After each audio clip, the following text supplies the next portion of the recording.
आज ये निर्णय लिया गया है कि राज्यों के पास वैक्सीनेशन से जुड़ा जो 25% काम था, उसकी जिम्मेदारी भी भारत सरकार उठाएगी।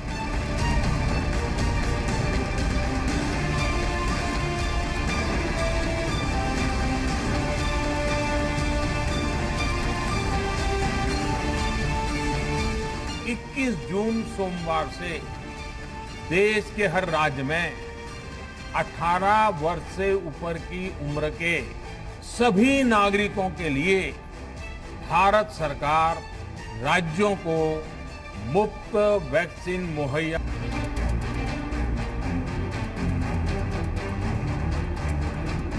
देश की किसी भी राज्य सरकार को वैक्सीन पर कुछ भी खर्च नहीं करना होगा।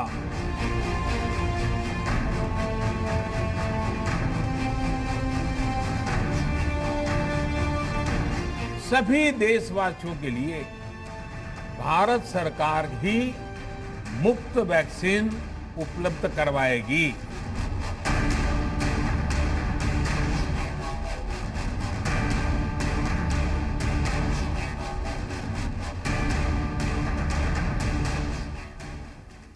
स्वागत है आपका, आपके साथ मैं हूं शिल्पा रावत। प्रधानमंत्री मोदी ने देश को संबोधित किया और इस दौरान वैक्सीन को लेकर बड़े ऐलान किए गए। इसके साथ ही प्रधानमंत्री ने यह भी कहा कि कर्फ्यू में ढील दी जा रही है, लेकिन फिर भी लोगों को सावधान रहना होगा। ये रिपोर्ट देखिए। मेरे प्यारे देशवासियों, नमस्कार। 10वीं बार देश को संबोधित किया और वैक्सीनेशन को लेकर सबसे बड़ा ऐलान किया। प्रधानमंत्री ने कहा कि योग दिवस यानी 21 जून से देश में 18 साल से अधिक उम्र के सभी लोगों को मुफ्त वैक्सीन मिलेगी। यानी अब सरकारी अस्पतालों और वैक्सीनेशन सेंटर्स में वैक्सीन लगवाने के लिए किसी को एक भी पैसा खर्च नहीं करना होगा। 21 जून सोमवार से देश के हर राज्य में 18 वर्ष से ऊपर की उम्र के सभी नागरिकों के लिए भारत सरकार राज्यों को मुफ्त वैक्सीन मुहैया कराएगी। वैक्सीन निर्माताओं से कुल वैक्सीन उत्पादन का 75% हिस्सा भारत सरकार खुद ही खरीदकर राज्य सरकारों को मुफ्त देगी। वैक्सीन पर कुछ भी खर्च नहीं करना होगा।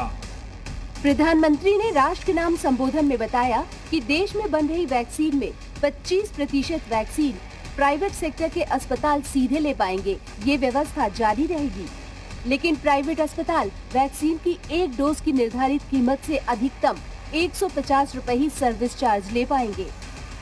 देश में बन रही वैक्सीन में से 25% प्राइवेट सेक्टर के अस्पताल सीधे ले पाए, ये व्यवस्था जारी रहेगी।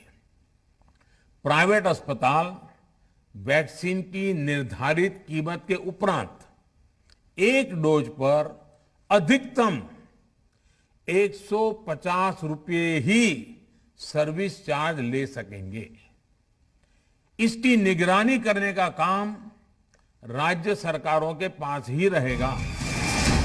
प्रधानमंत्री मोदी ने बच्चों की वैक्सीन को लेकर भी जानकारी दी। प्रधानमंत्री ने बताया कि बच्चों के लिए कोरोना की नेजल स्प्रे का परीक्षण चल रहा है और जल्द ही बच्चों के लिए वैक्सीन उपलब्ध होगी। इधर हाल के दिनों में कुछ एक्सपर्ट्स द्वारा हमारे बच्चों को लेकर भी चिंता जताई गई है।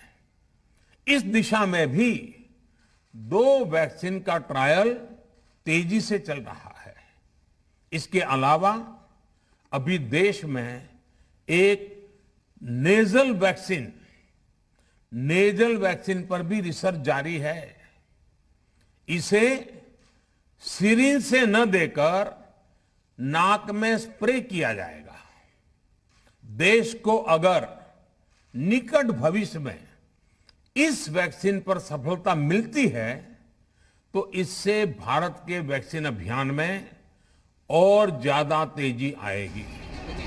प्रधानमंत्री ने पहली बार वैक्सीन के खिलाफ भ्रम और अफवाह फैलाने वालों को सीधे संबोधित किया। पीएम ने कहा, जो लोग वैक्सीन को लेकर अफवाह और आशंकाएं फैला रहे हैं, वो लोग जिंदगी से सबसे बड़ा खिलवाड़ कर रहे हैं। जब भारत की वैक्सीन आई तो अनेक माध्यमों से शंका आशंका को और बढ़ाया गया।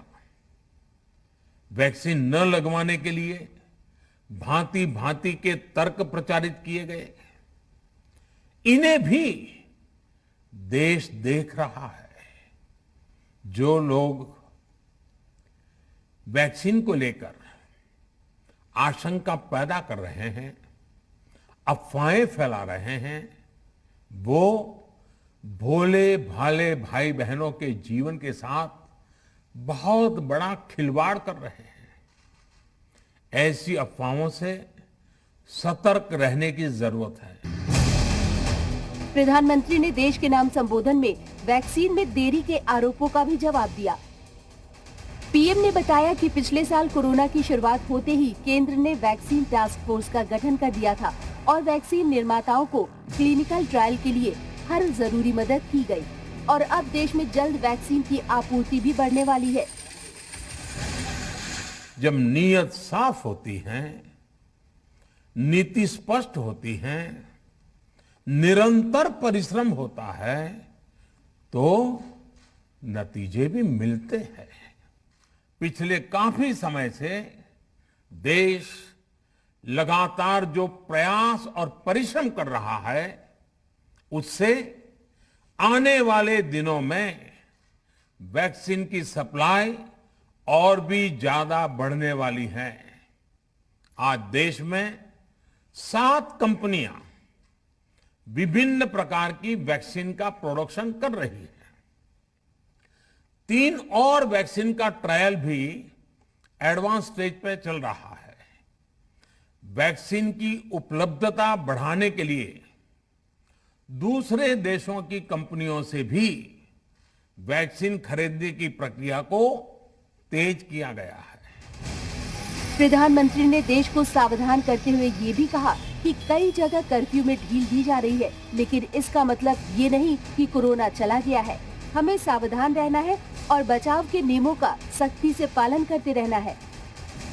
कोरोना जैसे अदृश्य और रूप बदलने वाले दुश्मन के खिलाफ लड़ाई में सबसे प्रभावी हथियार कोविड प्रोटोकॉल है। मास्क, 2 गज की दूरी और बाकी सारी सावधानियां उसका पालन ही है। इस लड़ाई में वैक्सीन हमारे लिए सुरक्षा कवच की तरह है। प्रधानमंत्री ने कहा, दुनिया में 100 सालों में पहली बार ऐसी बीमारी देखी है। इतिहास में पहले कभी इतनी बड़ी मात्रा में मेडिकल ऑक्सीजन की जरूरत नहीं पड़ी, लेकिन इस जरूरत को युद्ध स्तर पर पूरा करने की कोशिश की गई। ब्यूरो रिपोर्ट, जी मीडिया। देशवासियों का